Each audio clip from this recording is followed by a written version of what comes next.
the USA could be heading into its best year ever if his proposed tariffs are finally approved by the courts. His remarks come even as world leaders, including Putin, Xi Jinping and Modi, are gathering at the SCO Summit. Remember, yesterday a court had ruled that Trump's tariffs were illegal, but it did not put a stay on them in the meanwhile, giving the administration time to appeal in the US Supreme Court. I'd like to go across to Walton Anderson once again. What's interesting is that the summit is now coming amid US putting a lot of pressure on Russia to end its war with Ukraine. Trump has been mooting a potential trilateral meeting to take place. Ukraine has agreed, but Kremlin, meanwhile, has been giving a rather cold response. Do you think this possible meeting can take place, or is it just will it just simply remain an idea? I had trouble with the sound coming between you and I. It only partially came. Could you repeat your question again? I only got about half of the question. Indeed, I had stated that the summit is coming even as US is putting a lot of pressure on Russia to end its war with Ukraine. Trump has been mooting a trilateral between Zelensky, Putin and himself. Do you think this meeting can catalyze in the near future? Because Kremlin's response up until now has been quite cold. We've seen strikes take place in Kiev as well, where civilians have been killed. I don't see it immediately ending. For one thing, the present situation is working to Putin's advantage. So I don't see something immediately happening that will bring that to a close. It's something we have to face. Now, that's not a good thing for businesses like my wife, so other small businesses in India or businesses that sold those items that are now heavily tariffed. Because the Trump administration's argument has been that the sale of oil and the purchase by countries like India and China and a few others has in effect funded the Russians in the fight.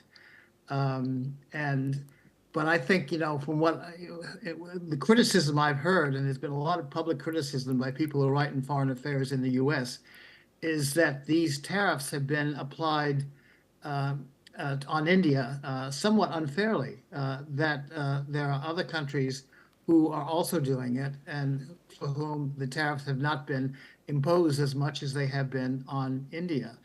And for example, and also a choice of an ambassador. I mean, the major countries normally have an ambassador that's chosen, because the ambassador carries the weight of the president, particularly on important issues. And there is not a U.S. ambassador in India. There is an Indian ambassador in the U.S., but the other way around, it doesn't happen. And to be quite frank, it's a person that I haven't heard of. I'm sure, he is close to the president, and for some way, in some arguments, that's a good thing, that an ambassador is close to the head of state. But he comes, on issues regarding South Asia, he comes with a virtually blank sheet. People aren't aware of where he stands on these issues. So, it's going to, I totally agree with Shumit that, when you think of the relationship between US, Russia, China, India, Ukraine, there are a lot of issues that are at stake. And just because there's been a downturn in the US-India relationship doesn't mean that there is no good relationship at all. There are some areas where, in fact, we are cooperating. And there are some areas where, India's relations with China has to be carefully nuanced, because there's still differences between the two countries on a number of issues which have to be worked out. But where the difference is, and this is where people, who are writing on the issue in the US, who I respect, has said, it has, lowered some of the barriers between India and China trying to improve relations with each other. And, it has also created a point of convergence between the India and Russia as well, regarding what the US has tried to do. I think, to be quite frank, speaking as an American, I think our government has to handle this whole issue with a little more subtlety than it has now. And I'd be interested to hear Shumit's, take on this. He's written a lot about this, very brilliant stuff. I think that we have not handled it with behind closed doors, with the kind of public statements that have been made, normally have been made behind closed doors. And our president, who tends to be very upfront, has not done so. And that's created, real problems in India. It's not just India. My family is Danish. The Danes have an issue because of Greenland, where our president has said he's going to take it. And I can tell you, the Danes have been, like the Indians, have tended to be moving in a very sympathetic, attitude toward the United States. That's no longer the case, I should say. I'm not sure we've reached that point in India, though I think we have, where, many Indians are shocked at, things that are being said, like, some of the people close to the president has said that India is a dead economy, and have pointed out the various problems in Indian society, and which all countries have problems in society, but normally, senior figures haven't sort of talked about it publicly in the way that has happened here. And I think hopefully, there'll be opportunities. The UN is about to sort of meet in New York, and Modi will come. I'm curious if he and our president will meet, given the bad will that has cropped up between the two. At least, the president has spoken quite negatively in many ways about India, and in some ways the prime minister. The prime minister has been very cautious, and I must say, he's been very careful and what he has said. But that doesn't mean he's not doing things to respond for the interests of India. He has, and he's continuing to do so. Though I think he needs to do more, because the 25% increase in tariffs in India, for example, is going to have an effect on a lot of small businesses, and these businesses that were impacted are high employment businesses.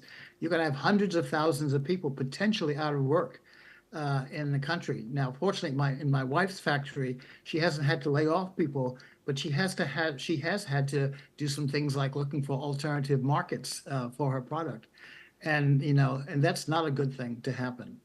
In fact, I'd be curious to hear Professor Ganguly's reaction to all of this. Absolutely. Roping in Professor Ganguly, the interesting thing is that a lot of critics of Donald Trump and his recent actions point towards the fact that it's taken 25 years of bipartisan effort, including Trump himself in his first term, to bring India-America ties to where they are currently, where they were at least just a couple of months back.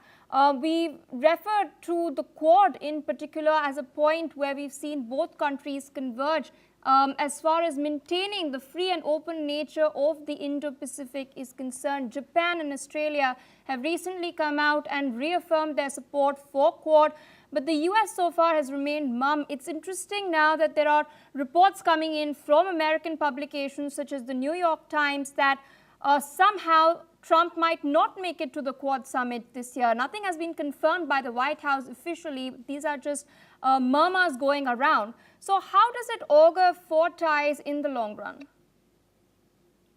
Well, we don't know about the long run because Trump has a habit of changing his mind at fairly short notice. So matters could very easily change in the next 6 months, or perhaps even earlier. One doesn't really quite know. So I hesitate to say anything firm about the long run. However, what I will underscore, and something Walter has hinted at already, is that the relationship is on a fairly sound basis today.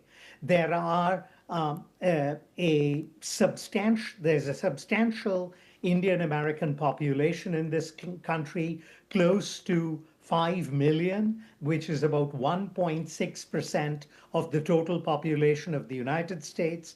They pay close to 6% of the total taxes in the United States. And so it is an influential community. Second, the US and India have been pursuing defense ties significantly for the last 20 or so years. India has diversified its weapons acquisitions, and has bought a number of critical technologies from the United States. Indian companies are manufacturing components for American firms in India. So, unlike in the Cold War, when there was hardly any relationship worth the name, today the relationship has considerable ballast. So, while we are certainly in the doldrums right now, I would not like to assume that these the lack of wind in the sails at the moment is a sign that the entire relationship is about to crash on the rocks. I think that is highly unlikely today. And furthermore, I am old enough to know that I lived through the 1971 war when matters were at a really low ebb. And the language that Henry Kissinger and Richard Nixon used to describe Prime Minister Gandhi and Indians is really unprintable and unsuitable for a show like this. We haven't gone there. And God willing, we will not. Yes, Mr. Trump has made some intemperate statements, some statements which I think are most unfortunate and undesirable. And the notion that the Indian economy is a dead economy is, bluntly put, laughable, given that in the last quarter, the economy grew at 7.8%. If this is a dead economy, give me one any day of the week. All right. With that, I'd like to thank you, Professor Ganguly, and I'd also like to thank Mr. Walter Anderson for taking out